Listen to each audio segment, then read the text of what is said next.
Республики и города Якутска, посвященного Дню Республики, приглашаются президент Республики Саха-Якутия Вячеслав Анатольевич Штыров, вице-президент, руководитель администрации президента и правительства Республики Саха-Якутия Александр Константинович Акимов, председатель правительства Республики Саха-Якутия Егор Афанасьевич Борисов, заместитель председателя Государственного собрания Иль-Тюмень Республики Саха-Якутия Александр Николаевич Ким Кимен, заместитель председателя Государственного собрания Иль-Тюмень Республики Саха-Якутия Екатерина Семеновна Никитина, председатель оргкомитета по подготовке и проведению Дня Республики, первый заместитель руководителя администрации президента и правительства Республики Саха-Якутия, руководитель департамента по государственно-правовым вопросам и взаимодействию с федеральными органами Егор Михайлович Ларионов, президент акционерной компании «Алроса», депутат Государственного собрания Иль-Тюмень Республики Саха-Якутия Владимир Тихонович Калитин,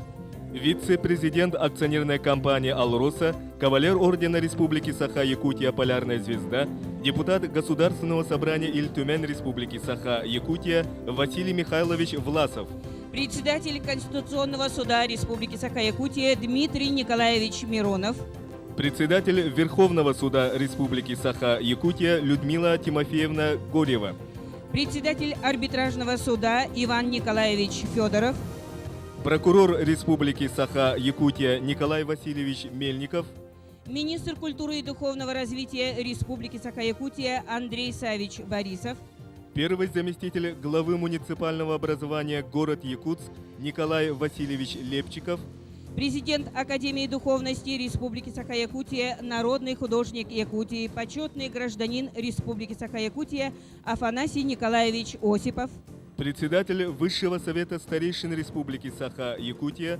заслуженный работник народного хозяйства Республики Николай Васильевич Шадринов, дочь одного из основателей государственности Республики Платона Алексеевича Аюнского, старший научный сотрудник Института гуманитарных исследований, заслуженный работник культуры Республики Саха-Якутия, почетный гражданин Татинского улуса Сардана Платоновна Аюнская, внук мыслителя, философа и основоположника якутской литературы Алексея Алексеевича Кулаковского Эксюкуляху Люксёй, заслуженный работник народного образования Республики Саха-Якутия, почетный гражданин Татинского улуса, директор Музея достижения творчества школьников Атос Риасович Кулаковский, председатель Президиума Верховного Совета ЯСР 79 по 85 годы Евдокия Николаевна Горохова, председатель Президиума Верховного Совета ЯССР с 1985 по 89 годы Люлия Николаевна Григорьева, генеральный директор открытого акционерного общества «Якут-Уголь»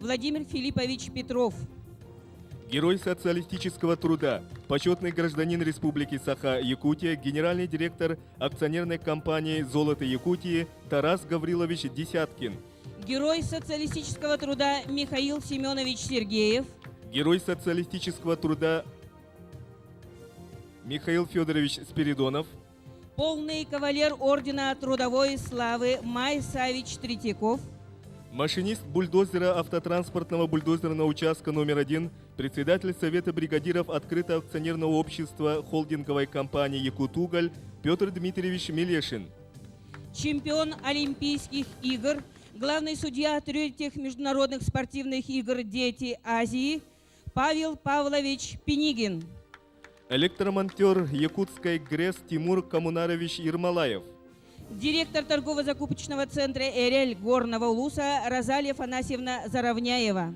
заведующий отделением кардиохирургии, заслуженный врач Республики Саха-Якутия, лауреат Государственной премии Республики в области науки и техники Петр Иванович Захаров, бронзовый призер чемпионата мира 2001 года, чемпион России 2002 года, завоевавший олимпийскую путевку на Олимпийские игры для сборной команды России по вольной борьбе Александр Степанович Кантоев, мастер спорта международного класса, чемпион международного турнира Гран-при в городе София, двухкратный чемпион Казахстана по вольной борьбе, участник 28-х Олимпийских игр Леонид Николаевич Спиридонов, мастер спорта международного класса, чемпион международного турнира Гран-при по боксу, участник 28-х Олимпийских игр Бато Мунко Ванкеев.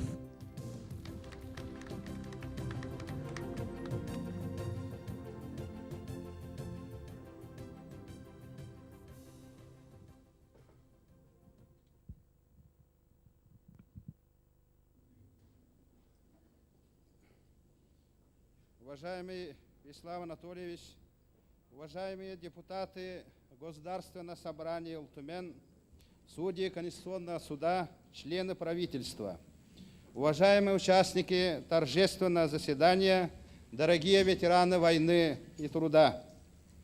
27 апреля весь многонациональный народ Республики Саха-Якутия торжественно отмечает наш главный государственный праздник – День Республики. 4 апреля 1992 года после всенародного обсуждения на внеочередной 11-й сессии Верховного Совета Республики Саха-Якутия была принята новая Конституция Республики Саха-Якутия. Основной закон вступил в силу 27 апреля 1992 года. Эта историческая дата тогда совпала с другой, не менее знаменательной юбилейной датой образования Якутской автономной Советской Социалистической Республики. Законами Республики Саха-Якутия о порядке вступления в силу Конституции, основного закона Республики Саха-Якутия, день 27 апреля был объявлен Днем Республики, который мы сегодня отмечаем 12-й раз. С этой даты начался принципиально новый этап исторического развития Якутии. И реализация положений Конституции способствовала укреплению государственно-правового статуса Республики Саха-Якутия в составе Российской Федерации. Перед многонациональным народом Якутии открылись возможности самостоятельно решать жизненно важные вопросы своего развития и более эффективно распоряжаться природными ресурсами республики. В непростое время перехода к рыночной экономике были созданы условия для обеспечения эффективной экономической и социальной политики, повысился авторитет Республики Российской Федерации и за рубежом. Сегодня мы с уверенностью можем сказать, что Конституция Республики Саха-Якутия способствовала движению общества по пути демократии и полностью олицетворяет исторический путь и наши достижения в правовой, политической, экономической и гуманитарной сферах. В этот торжественный день необходимо вспомнить, что смелая идея экономической и политической самостоятельности Якутии в составе российского государства еще в начале XX века высказывали видные деятели национальной интеллигенции Алексей Алексеевич Кулаковский, Василий Васильевич Никифоров, Гаврил Васильевич Ксенофонтов и другие. Огромные усилия для укрепления образованной в 1992 году Якутской автономной Советской Социалистической Республики переложили ее первые руководители, славные сыны народа Саха Максим Аммосов, Платон Аюнский, Исидор Барахов, Степан Васильев, Степан Ржаков и их соратники. Большой вклад в освоение природных ресурсов нашего северного края, становление промышленности, науки, образования и культуры внесли Эдуард Петрович Берзин, Вальдемар Петрович Бертин, Лариса Анатольевна Попугаева, Ефим Львович Жарницкий, Александр Владимирович Власов, Виктор Илларионович Тихонов, Евгений Никонорович Батенчук, академик Николай Васильевич Черский, замечательный композитор Гранд Арамаш Григорян и многие другие представители многонационального народа нашей великой Родины. По уже укоренившейся традиции сегодняшний день президент и руководство республики начали с посещения родины Максима Кировича Аммосова, села Хатырык, и посещение Республиканского музея истории и государственности Республики Саха-Якутия имени Максима Кировича Аммосова, возложение венков памятникам выдающимся сынам нашей республики. Все мы хотим видеть Якутию богатым и процветающим регионом Великой России, в которой права и свободы человека являются высшей ценностью и обязанностью государства.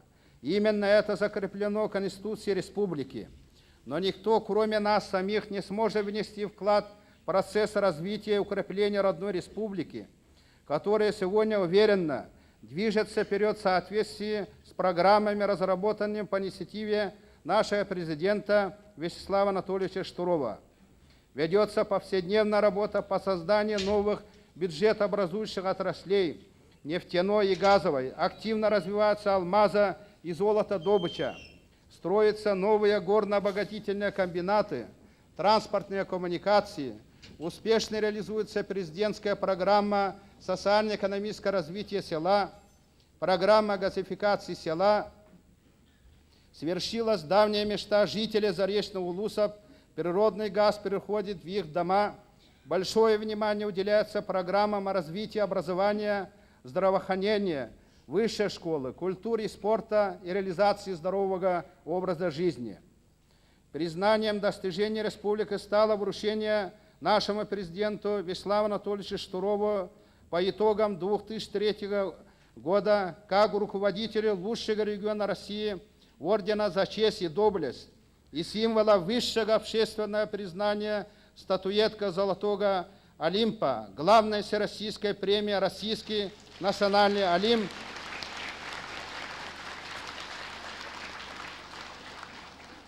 Среди лучших промышленников России премия «Российский национальный Олимп» вручена также генеральному директору акционерного общества «Якутуголь» Владимиру Филипповичу Петрову. Давайте поздравим сегодня. Уважаемые участники торжественного заседания, наша Якутия одна из самых уникальных по своим природным ресурсам регионов Российской Федерации с инициативным, высокоинтеллектуальным народом, который имеет замечательные традиции в сфере образования, культуры и искусства.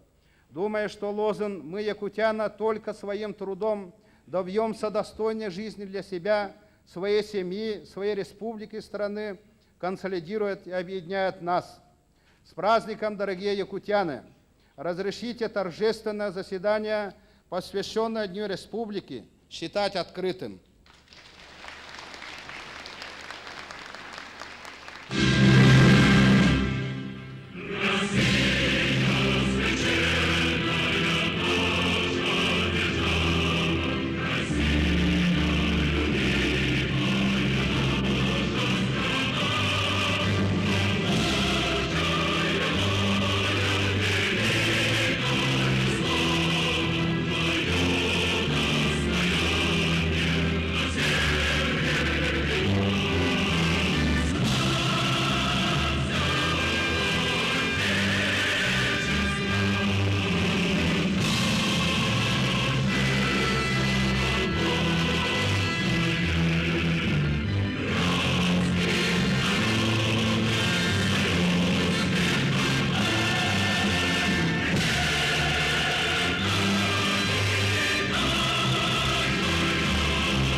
Уважаемые участники торжественного заседания, слово предоставляется президенту Республики Саха-Якутия Вячеславу Анатольевичу Штурову.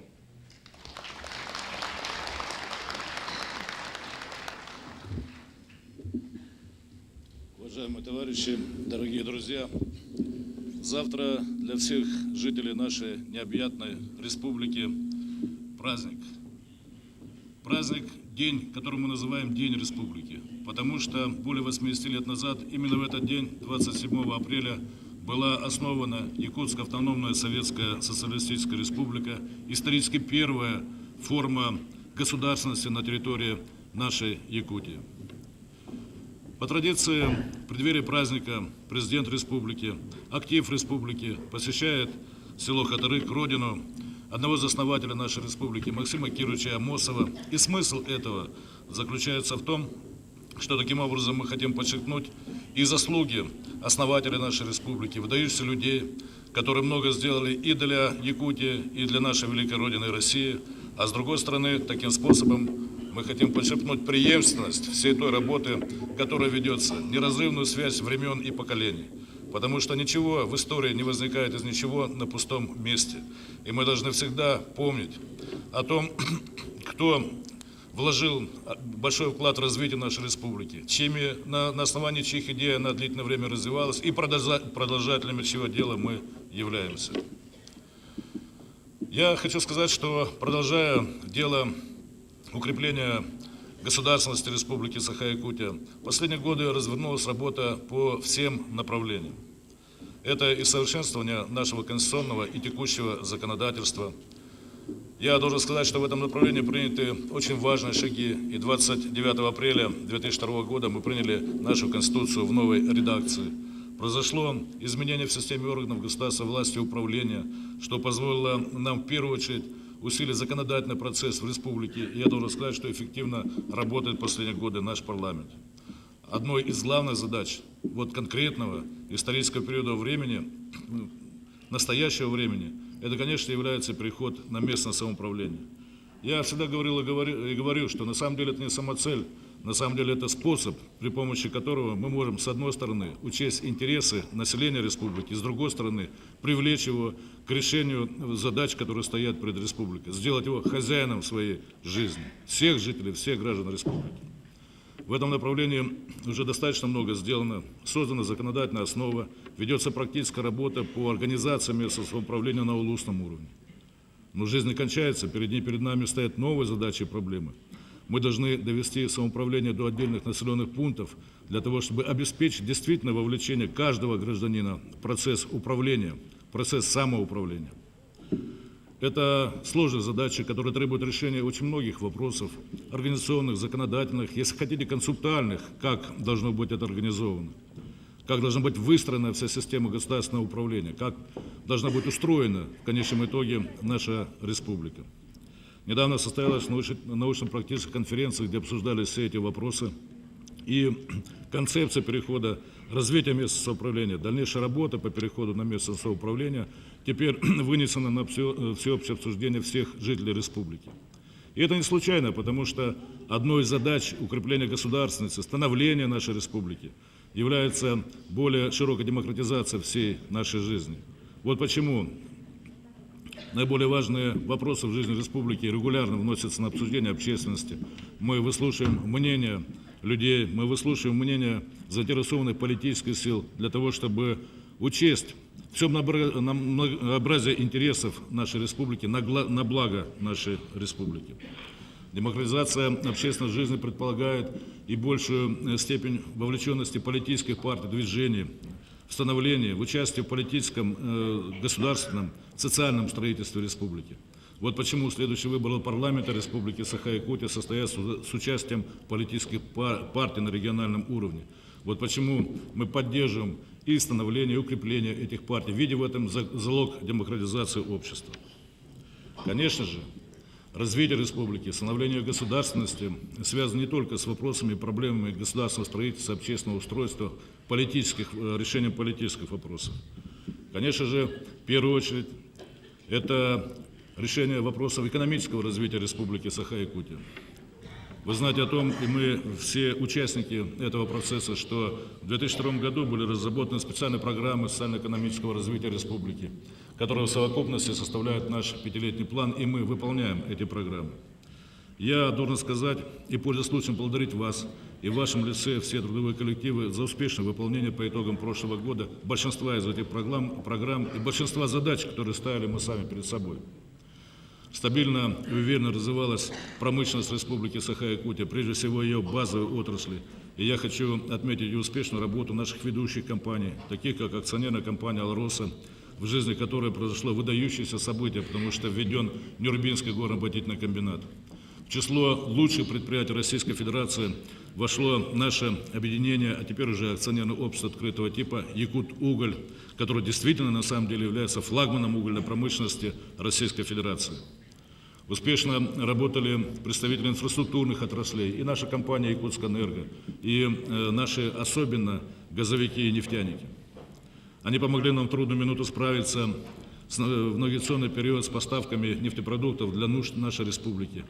Они совершили выдающееся событие, осуществив строительство подводного перехода через реку Лена газовой магистрали на правый берег нашей великой реки.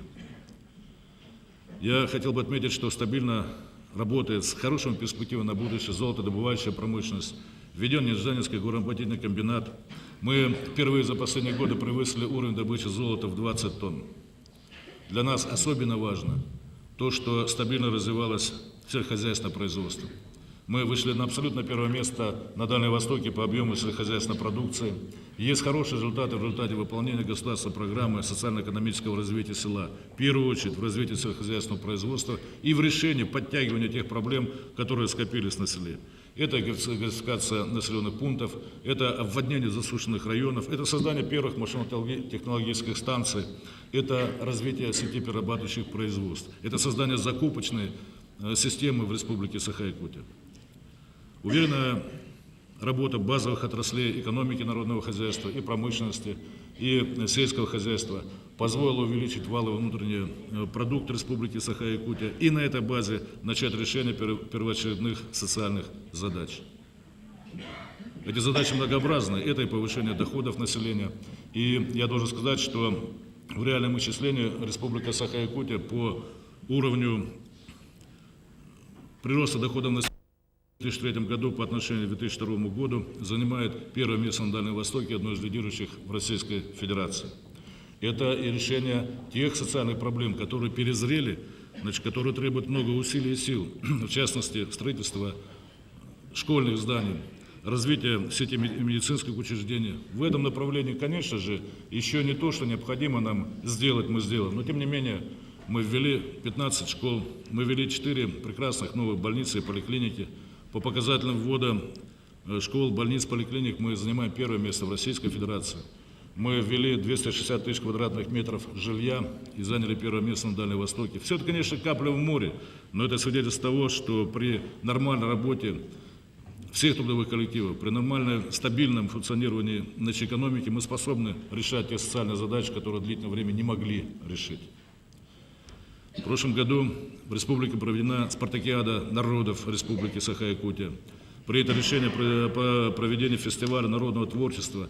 Это все свидетельство того, что на самом деле экономическое развитие не является самоцелью ни для кого, в том числе для нас, для всех. Это является средством для повышения качества жизни всех жителей нашей республики. Вот благодаря такой активной работе всех в прошлом году республика получила признание на уровне Российской Федерации. Мы признаны лучшим регионом Российской Федерации именно Республики Саха-Якутия, а не мне лично вручен национальный Олимп Российской Федерации. И я думаю, у нас есть хорошие перспективы для продвижения вперед и в будущем. В этом году, на самом деле, нам предстоит решить не менее сложные задачи в экономическом развитии.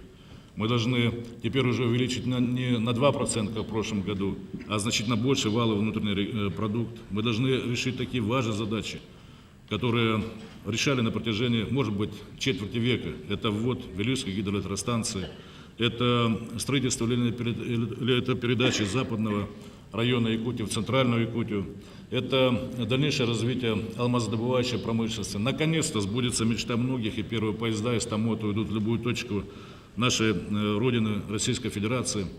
Нам предстоит повторить и приумножить те результаты, которые мы получили в социальной сфере, в области строительства школ, больниц. Конкретные планы правительством разработаны и пути решения их известны. В этом году нам предстоит провести всем вместе детские спортивные игры «Дети Азии». Это будут третьи игры. Проведение этих игр одобрено правительством Российской Федерации. На самом деле это принципиальный вопрос, потому что они проводились дважды, и если мы проведем третий раз, то они попадут в Олимпийский международный календарь. Я думаю, это событие для всех нас. Это направлено на самом деле для наших детей, для будущего, потому что не может развиваться спорт, не может развиваться культура без высших достижений. Людям надо к чему-то стремиться. Я думаю, что это малые Олимпийские игры для детей Азии, и дело чести наше провести их достойно. Уважаемые товарищи, вы видите о том, что дело, начатое много лет назад, продолжается. Вы видите о том, что республика имеет конкретные планы и конкретные результаты по и социально-экономическому развитию, по развитию своей государственности. Поэтому мы можем смело и уверенно смотреть в будущее. И сегодня я хотел бы поблагодарить вас и поздравить с этим нашим праздником, с Днем Республики, пожелать счастья, здоровья, уверенности в себе и уверенности в нашей республике. Спасибо.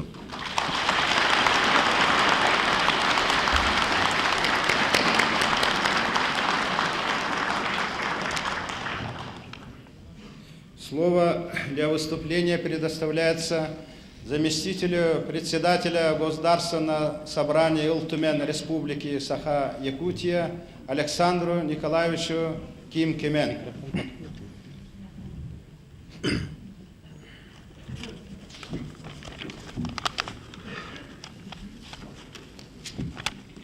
Уважаемый президент Республики Саха-Якутия, уважаемые народные депутаты, члены правительства, дорогие друзья! По поручению Государственного собрания Ил-Тумен Республики Саха-Якутия сердечно поздравляю участников торжественного заседания, всех жителей Якутии с большим и светлым праздником Днем Республики. В истории Якутии 27 апреля занимает особое место. 27 апреля 1922 года было провозглашено образование Якутской автономной Советской Социалистической Республики, первой формы нашей национальной государственности. 70 лет спустя в этот день вступила в силу Конституция, основной закон Республики Саха-Якутия, Конституция демократического и правового государства в составе обновленной Российской Федерации. Думаю, что преемственность в развитии государственности нашей республики ярко и наглядно выражает ее последовательность и логику. В настоящее время Якутия – это один из крупнейших регионов страны, отличающийся стабильностью социально-экономических показателей. Мы живем в режиме напряженной и созидательной работы, имея конституционные гарантии для мирного труда и осуществления своих идей и замыслов на благо родной республики. Конституция республики сегодня по своей парадигме и методологическим принципам отвечает политической, экономической и социальной реальности в России, гармонично вписывается в ее правовое пространство. Понимание того, что Российская Федерация является федеративным государством, основанным на государственной целостности, обусловило бережное отношение к духу и букве основного закона республики, что позволяет нам обеспечить ее стабильность, сохранить основополагающее положение в процессе реформирования конституционного законодательства. Изменения, происшедшие в федеральном законодательстве, налагают на нас обязанность рассмотреть вопрос о внесении изменений и дополнений в отдельные нормы нашей Конституции.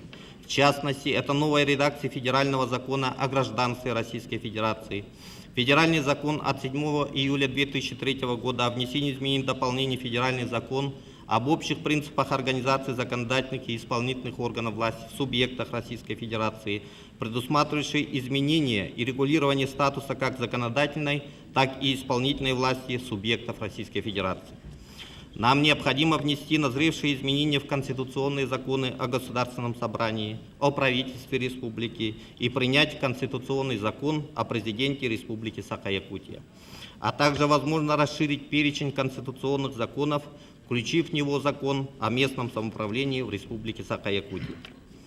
Реформирование конституционного законодательства может проходить и путем отстаивания наших интересов в федеральном законодательном процессе, особенно по предметам совместного ведения, а также при необходимости путем защиты отдельных положений нашей Конституции в Конституционном суде Республики. Кроме того, наши интересы могут быть защищены и в Конституционном суде Российской Федерации. Одной из важнейших составляющих государственного строительства в республике сегодня является создание и совершенствование законодательной базы, отвечающей требованиям времени как обязательного условия успешного общественно-политического и социально-экономического развития. Без надлежащего правового обеспечения невозможны значимые преобразования в обществе, реализация прав и свобод граждан. Хочу отметить, что в законотворческом процессе в республике соблюдается последовательность, логика, и республиканское законодательство обретает черты внутреннего единства и стройности. Нам удалось установить тесное взаимодействие с прокуратурой республики, управлением Министерства юстиции Российской Федерации по республике Саха-Якутия на основе соглашения от 24 марта 2003 года, что реально отразилось на качестве принимаемых законов. Ведется предварительная экспертная оценка законопроектов, и мы эту практику намерены продолжить с целью ухода от судебных разбирательств в части соответствия республиканского законодательства федеральному. Перед нами стоит задача дальнейшей систематизации республиканского законодательства, совершенствования процедуры принятия законов, привлечения к работе над законопроектами широкого круга представителей общественности, деятелей науки и практиков. Прошедший год для Республики Саха-Якутия был отмечен позитивными сдвигами в основных отраслях народного хозяйства. Мы стали свидетелями реализации проектов мирового масштаба. Введен в строй Нюрбинский ГОК, осуществлен уникальный проект перехода газопровода через Великую Лену, запущен Нежданинский ГОК. Но самое важное, наметилась устойчивая тенденция ухода от моноотраслевого характера экономики республики, развивается энергетика, нефтегазодобывающая промышленность, преодолеваются проблемы в строительной индустрии и сельском хозяйстве. Во всем этом мы видим слаженные и реальные действия президента Республики Саха-Якутия Вячеслава Анатольевича Штырова и правительства Республики Саха-Якутия под председательством Егора Афанасьевича Борисова по осуществлению мер дальнейшего развития экономики республики. В связи с этим очевидно, что вопросы правового обеспечения реальной экономики становятся одним из приоритетных направлений деятельности парламента. Принят ряд законов и государственных программ по дальнейшему развитию алмазообрабатывающей, нефтяной, газовой промышленности, воздушного транспорта, газификации и водоснабжения населенных пунктов республики по социально-экономическому развитию села. Совершенствование республиканского законодательства становится чрезвычайно актуальным и в свете динамичного развития федерального законодательства, особенно в области регулирования общих принципов организации органов государственной власти субъектов и местного самоуправления. На данном этапе многократно возрастает необходимость активного участия в федеральном законотворческом процессе, а эффективность этого участия напрямую будет зависеть от конструктивной совместной работы законодательной и исполнительной ветвей государственной власти нашей республики. Нынешний этап развития федерального законодательства прямо диктует необходимость наших слаженных действий для отстаивания интересов граждан Российской Федерации, проживающих в Республике Саха-Якутия. Поэтому установившиеся на основе взаимного уважения и доверия рабочие отношения Государственного собрания Илтумен, президента и правительства республики я считаю позитивными и требующими дальнейшего углубления и развития. Состоявшийся по инициативе президента республики Вячеслава Штырова визит делегации Государственного собрания Илтумен Республики Саха-Якутия в Федеральное собрание Российской Федерации еще раз подтвердил необходимость последовательных действий, направленных на реализацию права законодательной инициативы республики как субъекта Российской Федерации. Во главу угла сегодня поставлены вопросы разграничения полномочий между центром и регионами, выработки эффективного механизма взаимодействия региональных властей и центра. И эти вопросы являются самыми сложными в отношениях внутри Российской Федерации. Прошедшие 21-22 апреля 2004 года встречи и обмен мнениями в Совете Федерации и в Государственной Думе Федерального собрания наглядно показали всю сложность, но в то же время актуальную необходимость активизации участия республики в федеральном законотворческом процессе, так как в планах российского парламента обозначены важнейшие вопросы по внесению изменений и дополнений в налоговый и бюджетный кодексы, федеральные законы об общих принципах организации законодательных и исполнительных органов власти, об общих принципах организации местного самоуправления, федеральный закон о недрах, лесной и водные кодексы, законы, регулирующие вопросы пенсионной реформы и в целом социальной сферы. Таким образом, в настоящее время процесс развития федеративных отношений продолжается прежде всего в разграничении ведения между уровнями власти. И для нас в этом процессе важно добиваться согласования специфических интересов республики с общефедеральными интересами. И здесь очень важно ведение постоянного качественного диалога с субъектами Российской Федерации, прежде всего в Дальневосточном федеральном округе и в северных регионах. Кроме того, мы должны обратить особое внимание на тот факт, что развитие федеративных отношений на современном этапе диктует жизненную необходимость распространения принципов федерализма на взаимоотношения с третьим уровнем власти, уровнем местного самоуправления. И следует отметить, что для Республики Саха-Якутия реализация этой задачи уже сейчас является первостепенной.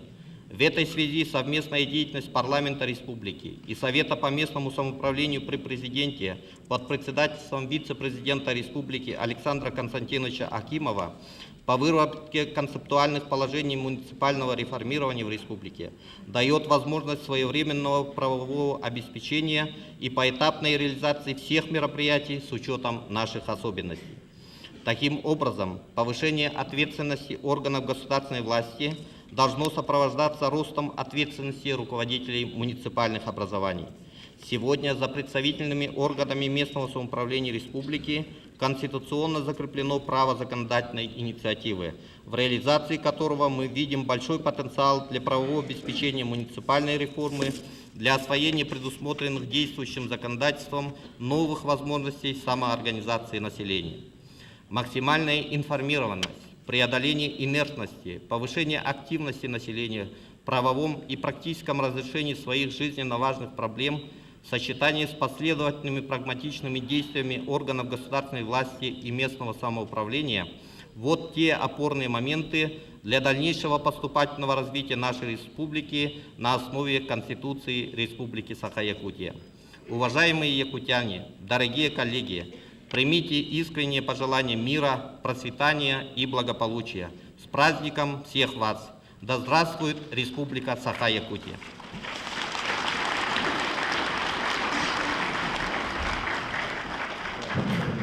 Слово для выступления предоставляется машинисту бульдозера автотранспортного бульдозерного участка номер 1, председателю Совета бригадиров открытого акционерного общества холдинговой компании «Якутуголь» Петру Дмитриевичу Мелешину.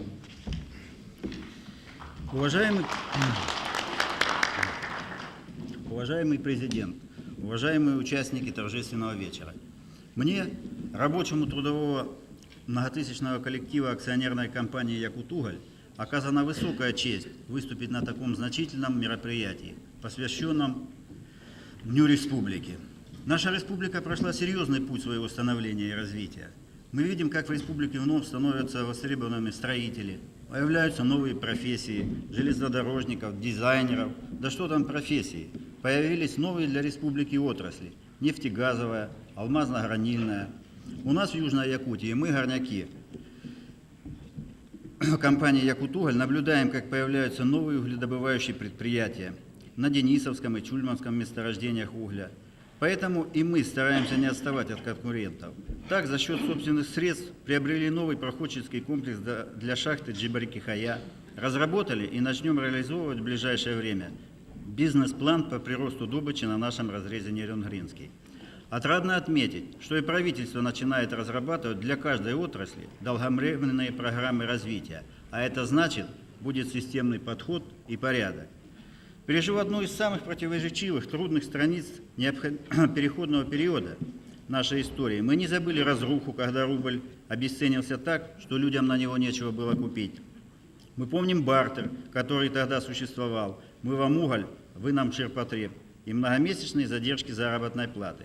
По сути дела, сегодня мы пытаемся встать на ноги, продолжая ощущать все те негативные последствия переходного периода. Мне известно, что тогда руководство республики, несмотря на существующие трудности в 90-х годах, оказало серьезную поддержку нашему предприятию в приобретении 2 горно-транспортных комплексов, которые и сегодня работают с весомой отдачей. Благодаря этому и другим мерам мы смогли выстоять те тяжелые годы и без забастовок, социальных потрясений пережить то время, когда в России множество предприятий угольной промышленности были обанкрочены, а тысячи людей оказались выброшенными на улицы. Хочу сказать и несколько слов о конкретных рыночных преобразованиях на примере нашего предприятия. Уже год, как Якутуголь из государственного унитарного предприятия преобразован в акционерное общество. Честно скажу, у нас, рабочих, было опасение, что государство хочет побыстрее нас продать. Но по прошествии времени мы видим, что это было правильное решение. Предприятие преобразовано в рыночную структуру. Это позволяет в сегодняшних условиях более эффективнее работать. При этом контроль и весь пакет акций остался в собственности государства. И это тоже правильно. Вот и сегодня мы уже создаем холдинговую многопрофильную компанию, которой легче выжить в этих рыночных условиях. Поэтому я и мои товарищи считаем необходимым эту работу продолжить и дальше. Сегодня Якутуголь является одним из крупнейших и стабильных угледобывающих предприятий не только в Якутии, но и на всем Дальнем Востоке. Объем добычи угля компании в 2003 году составил 9 миллионов 102 тысячи тонн. И что самое отрадное, увеличен объем с крыши. Это для нас очень много значит. Нет проблем с выплатой заработной платы. Перечисляем в полном объеме налоги, выполняем плановые показатели, которые устанавливает наш совет директоров и правительство. В условиях жесткой конкуренции компания не только не утратила своих позиций, но даже укрепила свое положение на рынке. Так, например, по итогам 2003 года компания стала номинантом премии «Российский национальный олимп». Расширение и укрепление рынка сбыта достигается в первую очередь за счет высокого качества угольной продукции. Более половины продукции компании «Якутуголь» поставляется на экспорт в страны Азиатско-Тихоокеанского региона. И с нами сегодня наши партнеры считаются и уважают. Рост производства обеспечивается применением современного, высокопроизводительного горно-транспортного оборудования. На предприятии постоянно идет замена устаревшей горной и транспортной техники, обогатительного и шахтного оборудования. Так, в 2003 году были введены в эксплуатацию 2 дизель-гидравлических экскаватора компании «Камацу Майнинг», приобретаются на лизинговой основе большегрузные автонасвалы. Поэтому мы, рабочие, уверены, что правительство и дальше будет внимательно и с пониманием относиться к предприятиям топливно-энергетического комплекса и не допустит его распродажи. Какие задачи сегодня стоят перед нами? Это, конечно, в первую очередь повышать производительность и эффективность труда. На основе этого увеличить объемы добычи угля, создать новые продукты угольного и иных направлений. За счет создания и присоединения в наш холдинг новых предприятий расширить услуги и выпуск товаров народного потребления. Для этого у нас есть прекрасные кадры, надежная и производительная техника, отработанные технологии. Такой подход позволит создать новые рабочие места, решать вопросы трудоустройства молодежи, улучшать жилищные и социальные условия, повышать культуру производства, в конечном итоге жить более полноценной и интересной жизнью. При этом постепенно уйти от сырьевой направленности. Уверен, продукция, производимая нашими якутскими предприятиями, реально может занять достойное место на рынках России и за рубежом. Есть у нас, конечно, и проблемы. Они связаны с переселением ветеранов труда, выплатой дополнительных пенсий пенсионерам, трудоустройством молодежи. Но я уверен в мудрости нашего президента и правительства. Надеюсь, что все ваши усилия и действия будут нацелены только на дальнейшее улучшение жизни нас, якутян. Ну а мы, рабочий класс, со своей стороны приложим все силы, чтобы выполнить все задуманное вами на благо Республики Саха-Якутия и России в целом. Благодарю за внимание. Спасибо. Слово для выступления предоставляется директору торгово-закупочного центра ИРЭЛ Горного Улуса Розалии Афанасьевне Заровняевой.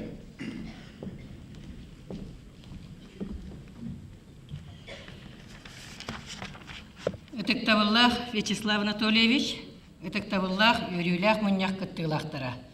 Уважаемый Вячеслав Анатольевич, уважаемые участники торжественного вечера, разрешите мне искренне поздравить от имени сельских тружеников и аграрников республики с знаменательным событием с Днем Республики Саха-Якутия.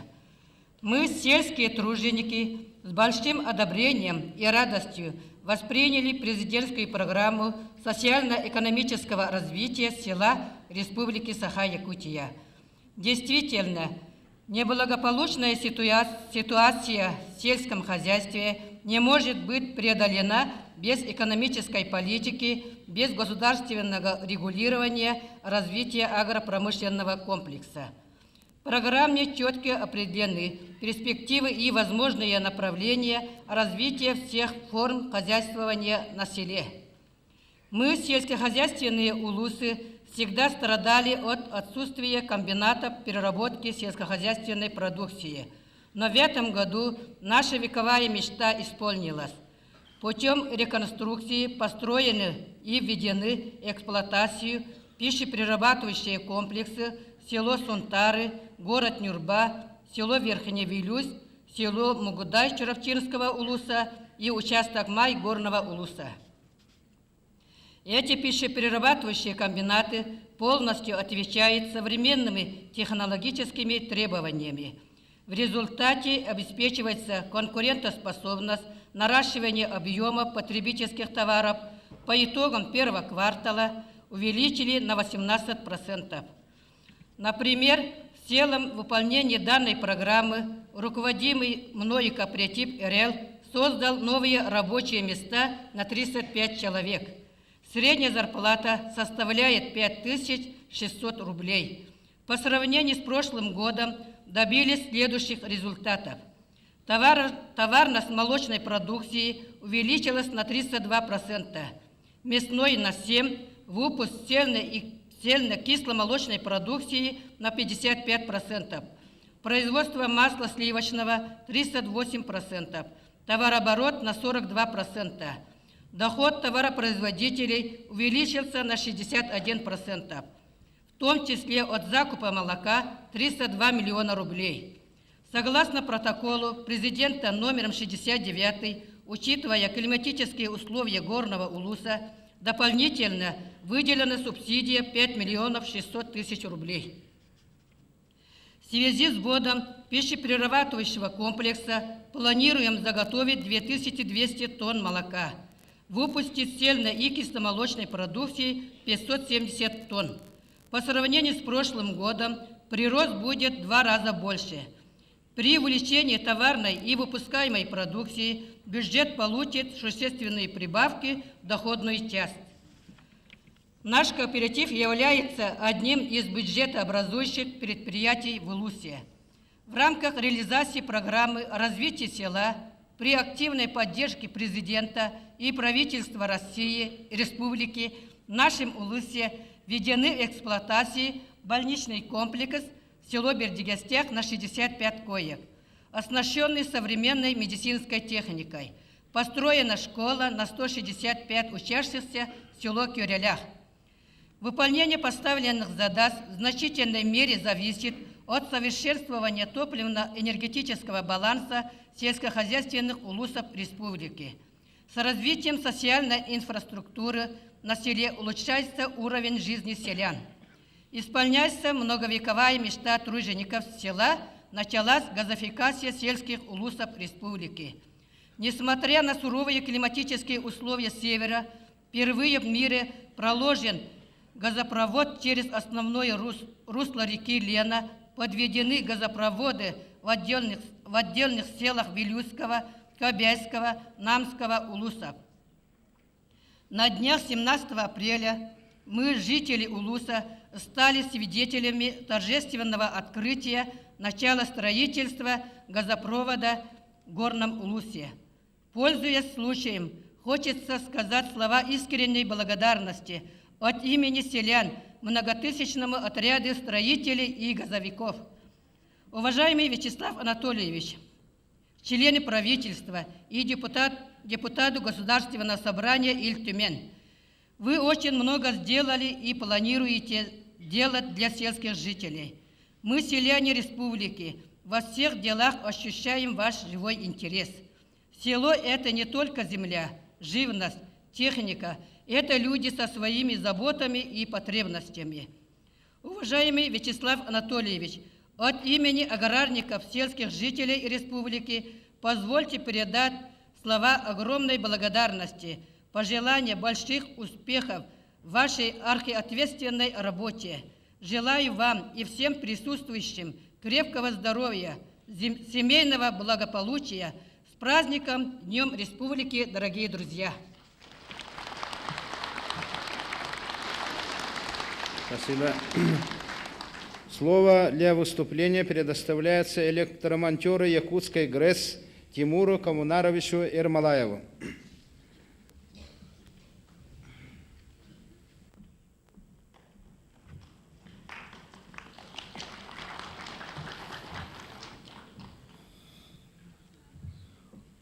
Уважаемый Вячеслав Анатольевич, уважаемые участники торжественного заседания, я энергетик и горжусь этим. Ведь энергия – это самое главное, что есть в жизни. Не случайно в нашем энергетическом гимне есть слова: «Мы солнцем наполняем города». И еще мы всегда желаем тепло и свет вашему дому, потому что без них на севере просто не выжить. Что самое важное в человеческом организме? Я считаю сердце. Вот Якутская ГРЭС, где я работаю дежурным электромонтером, является электрическим сердцем для Якутска. В 2003 году предприятиями энергетического комплекса республики выработано 8049 миллионов киловатт-часов электрической энергии, что составляет 102,8%. По сравнению с 2002 годом предприятия электроэнергетики, акционерная компания Якутскэнерго и Сахаэнерго снизили удельный расход топлива на выработку электрической энергии на 2%, что является следствием проводимых данными предприятиями ресурсосберегающих мероприятий. Наблюдается положительная тенденция снижения потерь в передающих сетях. Потери электроэнергии составили в 2003 году 11,2% против 11,5% в 2002 году. Тепловой энергии 23,1% против 23,6%. Энергетическая отрасль республики обеспечивает стабильную работу всем системам жизнеобеспечения. Отрасль в целом прибыльна. В 2003 году по предприятиям электроэнергетики получено прибыли 391,3 миллиона рублей. Это почти в 2,2 раза выше уровня 2002 года. За 2003 год почти в 4 раза сокращена просроченная задолженность по заработной плате. Как вы знаете, деятельность предприятий электроэнергетики влияет на эффективность работы всего хозяйственного комплекса республики, благосостояние населения и социальную стабильность в обществе. В настоящее время ведется строительство воздушной линии 220 киловольт Мирный Сунтар-Нюрба протяженностью 374 километра, срок ввода которой планируется в 2007 году. В декабре 2003 года завершено строительство второго участка первого пускового комплекса «Мирный Крестях» протяженностью 129 километров. Ввод в работу воздушной линии «Мирный Сунтар-Нюрба» позволит обеспечить дальнейшее развитие экономики западного района республики, повысить надежность электроснабжения сельскохозяйственных потребителей. Стабильная работа компании в целом зависит от кадров и их профессионализма. На нашей станции, как и вообще на всех энергетических предприятиях, очень хороший, дружный и, главное, профессиональный коллектив. Много молодых, которые не только работают, но и учатся, причем даже за границей. Руководство Якутскэнерго убеждено, чтобы повысить прорыв компании на энергетическом рынке, мало денег. Нужны еще и высокообразованные профессионалы. Сейчас по всей стране идет реформа электроэнергетики, предполагающая в первую очередь разделение генерации и сбыта. Но наша энергосистема уникальна. Мы остаемся единой, нераздробленной компанией, ведь в наших условиях функционирование энергетических объектов поодиночке просто невозможно. С прошлого года наша дочерняя компания «Сахаэнерго» объединила все дизельные станции, которые находятся в Якутии. Раньше в составе «Сахаэнерго» было 98 станций, а теперь их стало 175. Более того, руководство Якутскэнерго вышло на правительство республики с инициативой создания Северо-Восточного энергетического холдинга, в который кроме Якутскэнерго могли бы войти еще Чукотскэнерго, Магаданэнерго, энергетические системы Корякской автономной области. Потому что, объединившись, мы бы могли сделать гораздо больше, чем каждый из нас по отдельности. И в заключение позвольте поздравить вас от имени многотысячного коллектива энергетиков с Днем Республики. Спасибо. Спасибо. Уважаемые участники торжественного заседания, как вы знаете, в этом году с 23 по 30 июля в городе Якутске, столице нашей республики, пройдут третьи международные детские игры «Дети Азии» под патронажем Международного олимпийского комитета, правительства Российской Федерации, при поддержке президента Российской Федерации Владимира Владимировича Путина. И уже заявили 17 зарубежных государств, 30 субъектов Российской Федерации. Это более 3,5 тысяч юных спортсменов, судей соберутся летом в городе Якутске. Это настоящий праздник детства, и пройдет международный цирковой фестиваль «Мамонтенок». Это все мы посвятили детям. Именно это будет огромный праздник детства, мира и дружбы. И сегодня, в этот торжественный день, нас пришли приветствовать наши олимпийские надежды, члены сборной команды Республики Саха-Якутия на третьих международных спортивных играх «Дети Азии». Давайте их поприветствуем.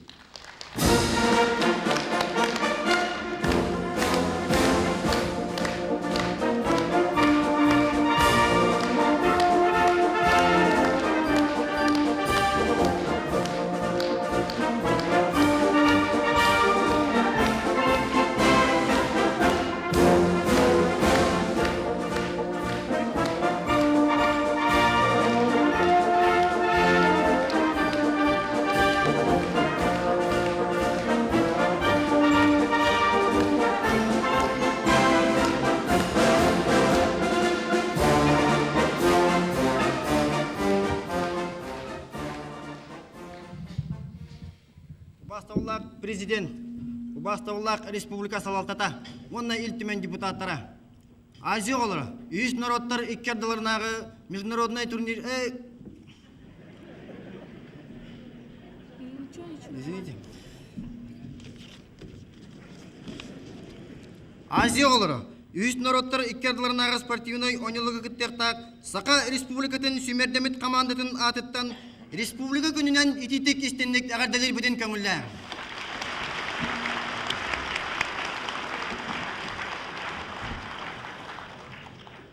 Уважаемый Вячеслав Анатольевич, уважаемые члены правительства и участники торжественного собрания, сегодня в День Республики мы с особой радостью отмечаем, что Республика проявляет огромную заботу о укреплении здоровья детей, развитию детского спорта. В нашей республике указом президента 2004-2006 годы объявлены годом детского спорта и здоровья. Мы гордимся, что международные спортивные игры «Дети Азии» проводятся и зародились именно в нашей республике. За эти годы построены современные спортивные сооружения. И за эти стадион Туймада, дворец спорта, Ледовый дворец. К предстоящим играм строится новый цирк, заново обустраивает стадион «Юность». Мы заверяем, что приложим все усилия, чтобы представить достойно свою республику на третьих международных спортивных играх «Дети Азии». Мы от имени сборной команды республики клянемся уважать соперников и судей, высоко нести знамя родной республики, бороться за победу честно и самоотверженно, показывать пример преданности, любовь к родине, к спорту, к идее служением олимпизма. Спасибо.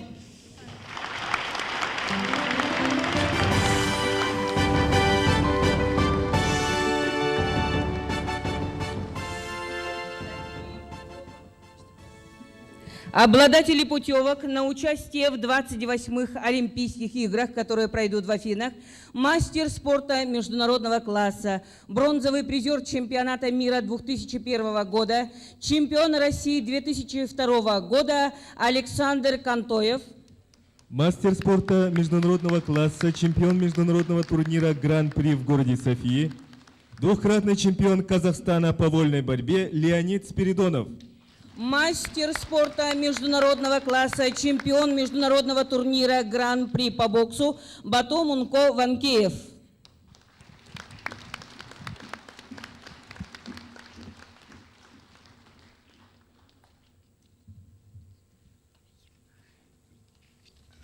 Слово предоставляется мастеру спорта международного класса, бронзовому призеру чемпионата мира 2001 года, чемпиона России 2002 года, завоевавшему олимпийскую путевку для сборной команды России по вольной борьбе Александру Степановичу Кантоеву.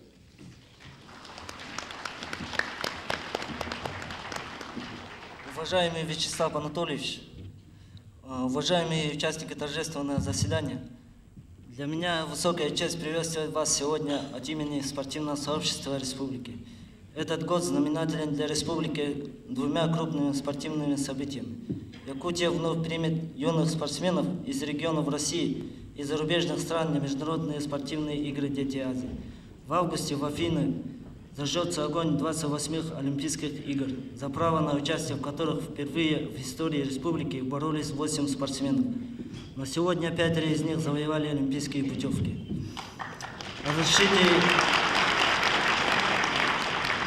Разрешите от имени нового поколения олимпийцев выразить глубокую благодарность президенту, вице-президенту и правительству республики, народным депутатам, руководителям предприятий за их постоянное внимание к проблемам спорта и всемирную поддержку, оказываемую спортсменам. Слова благодарности мы также адресуем нашим уважаемым тренерам, настоящим подвижникам спорта. Заверяю вас в том, что мы приложим все наши усилия и возможности для приумножения спортивной славы земли Алунко на предстоящих Олимпийских играх на древней земле Аллада. Спасибо за внимание.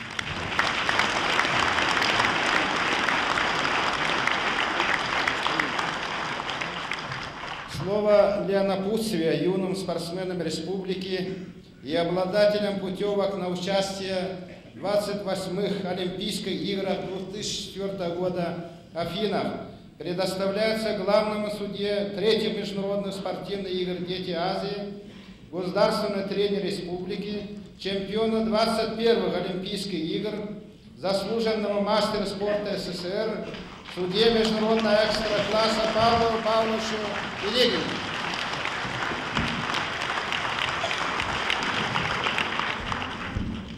Уважаемый Вячеслав Анатольевич, уважаемые участники торжественного заседания, прежде всего поздравляю всех вас с Днем нашей Республики.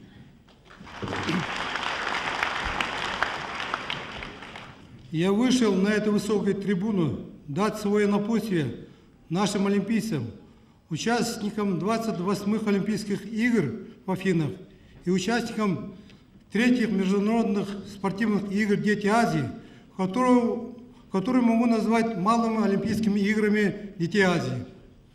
28 лет назад почему и как я становился олимпийским чемпионом? Могу кратко одним словом сказать. Потому что я патриот своего народа, своей святой земли Улунхо. И вот я вам, моим младшим братьям, обращаюсь, кто из вас, кому из вас удастся понять и правильно направить эту могучую силу духа своего народа, выходя на поединок, на ковер, на ринг, когда будет трудно, а на Олимпиаде каждая схватка будет трудна, набирая силы изнутри себя, призывая силы своего народа, сотворя спортивный подвиг, только тогда завоюете олимпийское золото. И запомните одну простую истину. В истории навечно остаются и золотыми буквами пишут имена только чемпионов.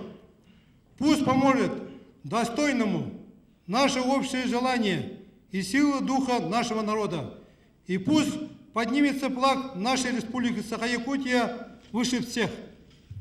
И сегодня, в этот день, Павел Пенигин вручает свою авторскую книгу участникам третьих международных спортивных игр «Дети Азии» и обладателям путевок на участие в 28-х Олимпийских играх в Афинах.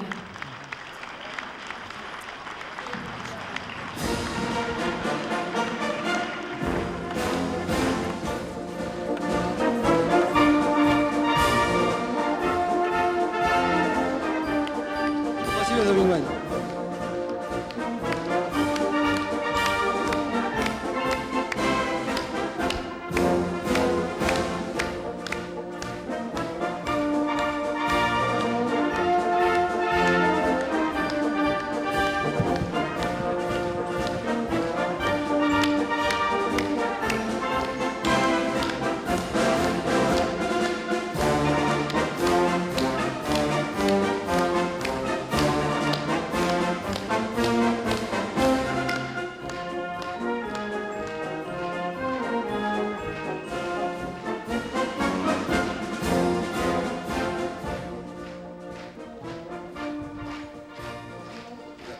Уважаемые участники торжественного собрания, как вы заметили, этот год для нас исторический во всех отношениях, то что не только мы проводим третьи международные спортивные игры «Дети Азии», это крупное политическое событие истории не только нашей республики, но в целом Российской Федерации. И впервые после 28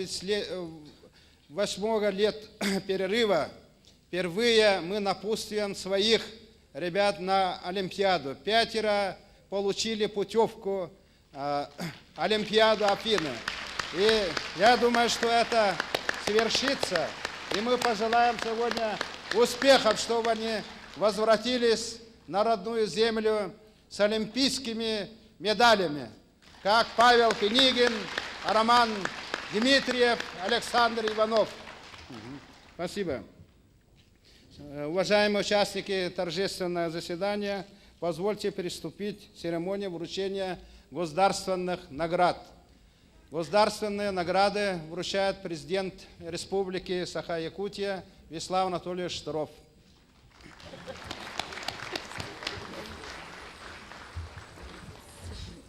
Указ президента Республики Саха-Якутия. За выдающийся личный вклад в развитие угольной промышленности, укрепление государственности республики и плодотворную общественную деятельность наградить орденом Республики Саха-Якутия «Полярная звезда» Петрова Владимира Филипповича, генерального директора открытого акционерного общества холдинговой компании «Якутуголь», депутата Государственного собрания Ильтюмень Республики Саха-Якутия, город Нерехты. За годы деятельности Владимира Филипповича на посту генерального директора «Якутугля» предприятие стало одним из флагманов экономики республики.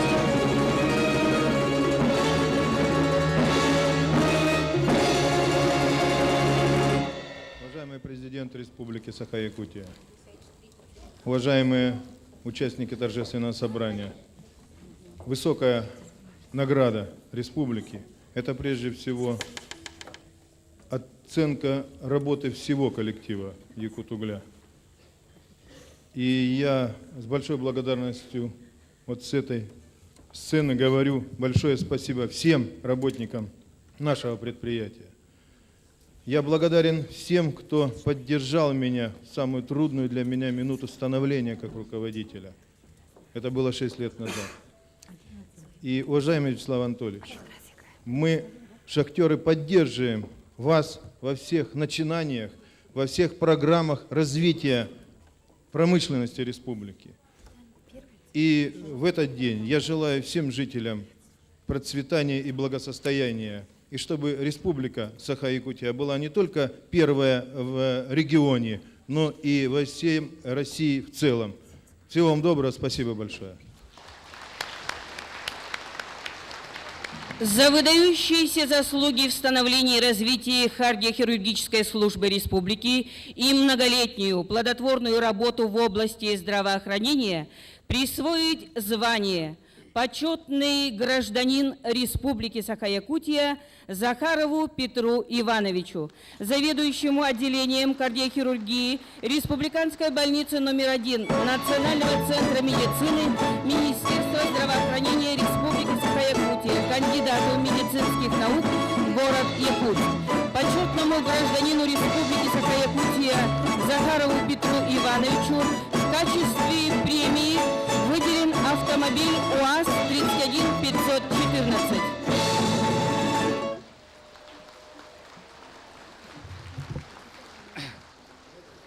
Глубоковажаемый Вячеслав Анатольевич, Александр Константинович, глубоковажаемый президиум, гости, разрешите сердечно поблагодарить правительство нашей республики за столь высокое внимание нашему труду медицинских работников, стоящих на страже здоровья населения. Отрадно отметить, что сегодня кардиохирургия стала доступной, включая социально незащищенные слои населения. Все это достигнуто благодаря многолетней, кропотливой работе всего коллектива Национального центра медицины, руководства нашего центра, Министерства здравоохранения Республики, также при постоянной, неустанной поддержке нашего президента нашей республики, вице-президента и правительства нашей республики. На сегодняшний день перед нами стоит очень большая, сложная, ответственная задача. Это усвоение технологии и внедрение кардиохирургических операций детям раннего возраста, которое возможно лишь при объединении усилий всего нашего общества. Разрешите еще раз поздравить всех с Днем Республики, пожелать здоровья, благополучия, счастья, мира, чистого неба над головой. Благодарю за внимание. Спасибо.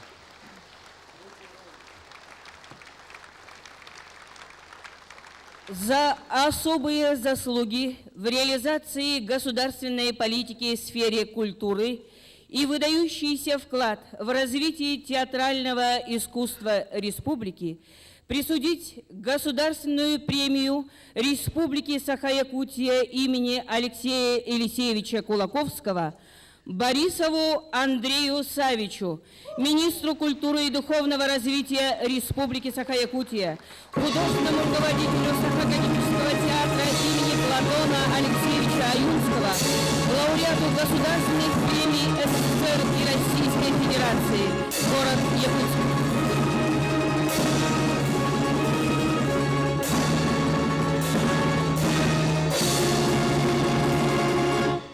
Уважаемый президент, участник собрания, дорогие коллеги, я придаю этой премии больше значения, чем тем наградам, которые я получил как театральный режиссер, потому что, во-первых, как известно, дым Отечества нам сладок и приятен, во-вторых, что куда важнее, Алексей Алексеевич Кулаковский в своих философских воззрениях, в своем творчестве выразил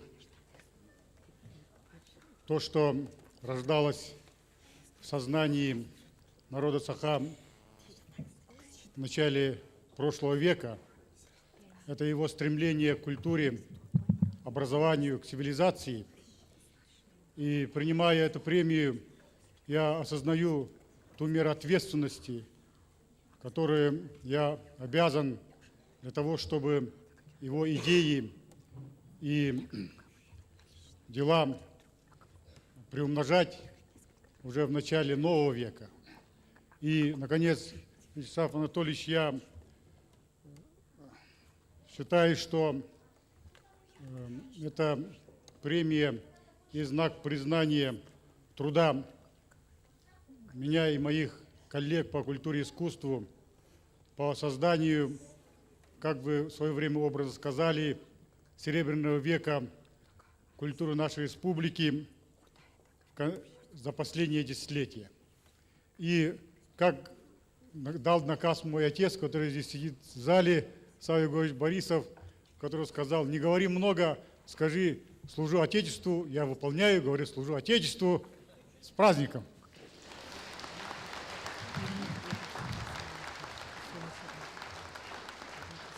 Указом президента Республики Саха-Якутия присудить государственную премию Республики Саха-Якутия в области науки и техники за научно-техническое обоснование применения полиэтиленовых труб и их внедрение при строительстве газопроводов, способствующее реализации государственной программы газификации Республики Саха-Якутия, коллективу авторов в следующем составе: Бабенко Федора Ивановича, старшего научного сотрудника Института неметаллических материалов Сибирского отделения Российской академии наук, кандидата технических наук, город Якутск.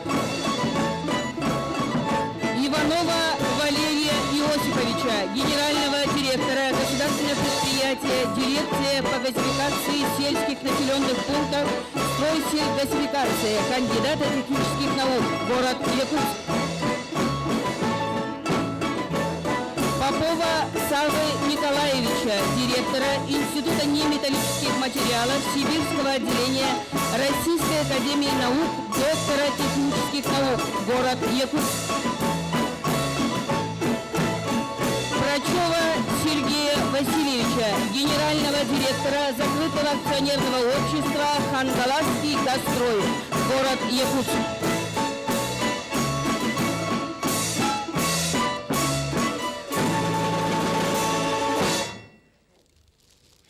Уважаемый Вячеслав Анатольевич, уважаемые участники торжественного собрания, прежде всего мне хочется сказать огромную благодарность президенту республики и руководству ее за ту помощь, которая оказывается нефтегазовому комплексу, и за внимание, которое оказывается нефтегазовому комплексу со стороны республики. Вы знаете, вот огромный труд ученых, непосильный труд долголетний, который продолжался долгие годы, он наконец-то воплотился производственниками в жизнь, вернее, начал воплощаться. И сегодня наше предприятие «Хангаласский Газстрой» единственное в республике, которое занимается строительством полиэтиленовых газопроводов. И если за последние 5 лет уложено всего 13 километров, то только в этом году у нас запланирована укладка 12 километров газопроводов. Почему именно полиэтиленовые газопроводы? Да потому что это технология будущего. Она сокращает время строительства, она удешевляет затраты. И в итоге, самое главное, она увеличивает срок службы всей этой технологии. Полиэтиленовая труба может лежать в земле 50, 80 и более лет. Самое доброе и самое замечательное во всей этой истории – это то, что газ, который течет по трубам, он несет в себе не только тепло огня, он несет в себе тепло сердец огромного количества людей, сварщиков, монтажников, операторов, руководителей, ученых. И огромное им всем за это спасибо.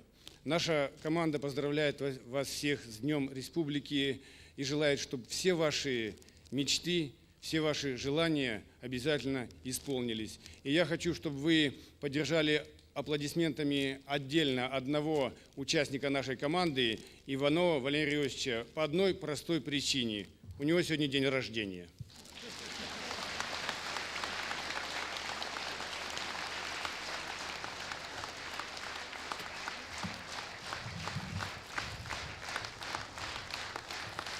Указом президента Республики Саха-Якутия за большие заслуги в социально-экономическом развитии, вклад в укрепление государственности, активную общественную деятельность во имя дружбы и процветания многонационального народа республики, Знак отличия «Гражданская доблесть» в честь Дня Республики Саха-Якутия вручается Андросову Игнатию Поликарповичу, электрослесарю филиала открытого акционерного общества холдинговой компании «Якутуголь» разреза Нерюнгринский, город Нерюнгри.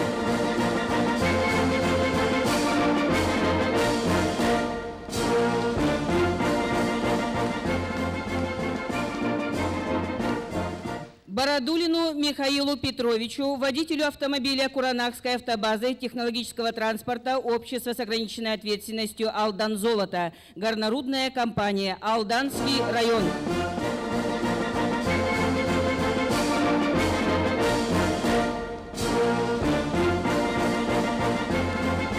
Знак отличия «Гражданская доблесть» вручается Гавриловой Галине Васильевне, сепараторщице цеха окончательной доводки фабрики номер 3 Мирнинского горно-обогатительного комбината закрытого акционерного общества акционерной компании «Алроса», город Мирный.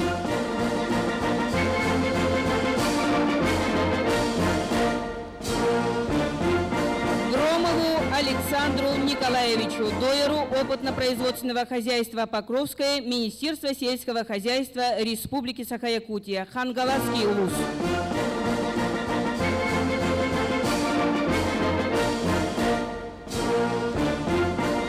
Кирилловой Кларе Васильевне, учителю кочевой школы Кюэнкалян при Харьялахской средней школы Министерства образования Республики Саха-Якутия, Оленёкский улус.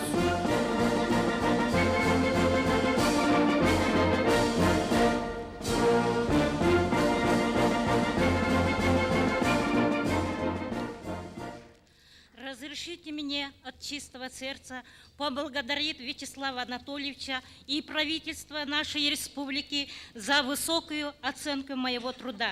Уверена, что помощь и поддержка в решении проблем кочевой школы оправдаются сохранением народных традиций и промыслов, возрождением и процветанием нашего северного края. С праздником и низкий земной вам поклон!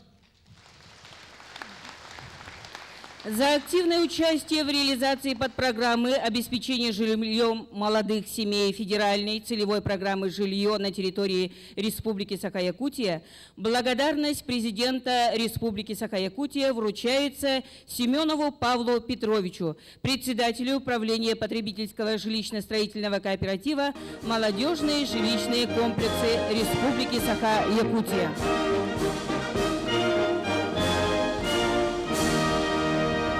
И сегодня, в этот праздничный день, присвоить звание стипендиат Национального фонда возрождения Баргары при президенте Республики Саха-Якутия Корякиной Ие, ученице 10 класса Актемского лицея Хангаласского улуса, призеру первых Всероссийской политехнической олимпиады школьников, дипломанта Министерства образования и науки Российской Федерации, лауреату профессиональной номинации «Лучшая работа по прикладной математике».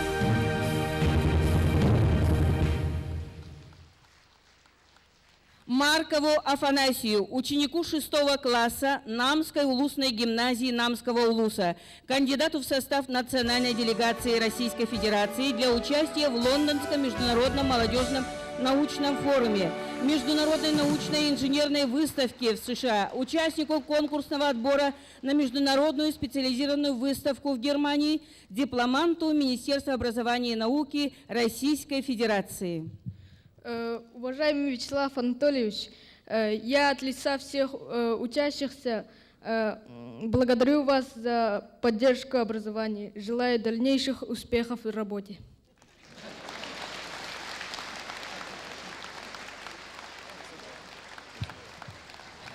Ансамбль скрипачей Высшей школы музыки Республики Саха-Якутия – это визитная карточка нашей Родины.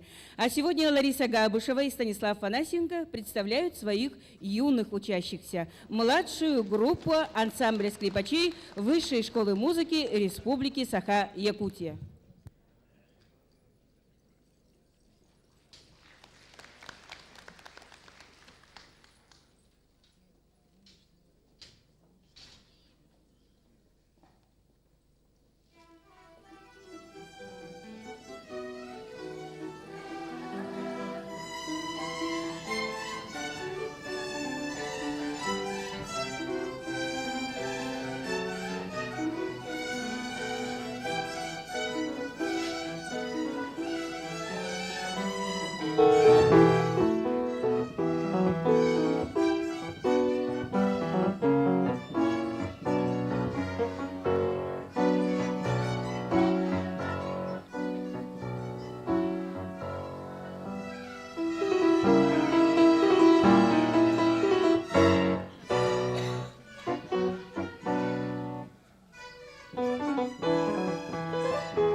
Спасибо. Уважаемые участники торжественного заседания, позвольте еще раз вас поздравить с нашим праздником, Днем Республики, пожелать каждому из вас, каждому жителю республики трудовых успехов, счастья и здоровья. На этом торжественное заседание Государственного собрания Ултумен, правительства Республики Саха-Якутия, общественности Республики и города Якутска объявляю закрытым. Начинается большой праздничный концерт мастеров искусств Республики Саха-Якутия. Спасибо еще раз. Татьяна Иннокентьевна Яковлева. Зинаида Николаевна Рукавишникова. Где вы, Зинаида Николаевна? Поднимитесь, пожалуйста. Зинаида Михайловна Данилова. Рита Васильевна Пшенникова. Рита Васильевна Пшенникова. А также наши дорогие ветераны Бунина Фауза Ахметовна. Николай Александрович Татарников. Лидия Васильевна Пименова. Зоя Афанасьевна Соловьева. Михаил Иванович Павлов. Владимир Иннокентьевич Шестаков. Пожалуйста. Михаил Михайлович Алексеев. Алина Антоновна Попова.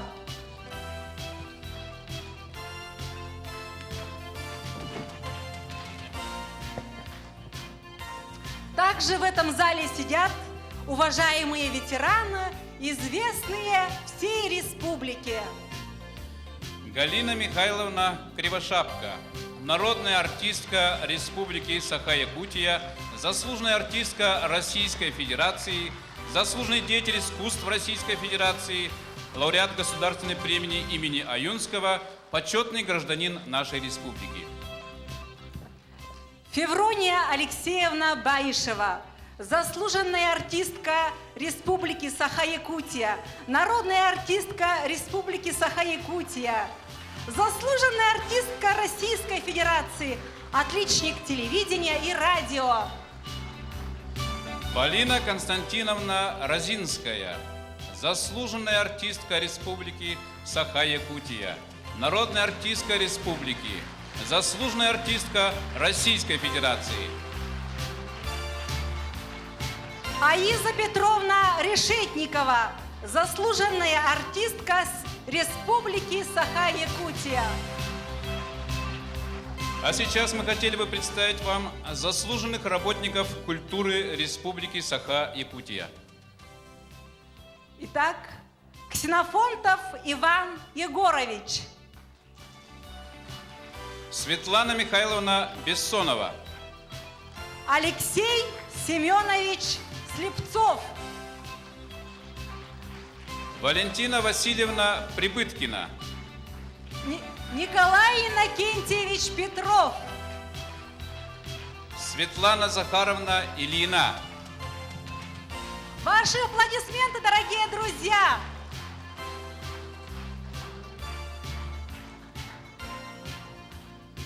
Надежда Спиридонова.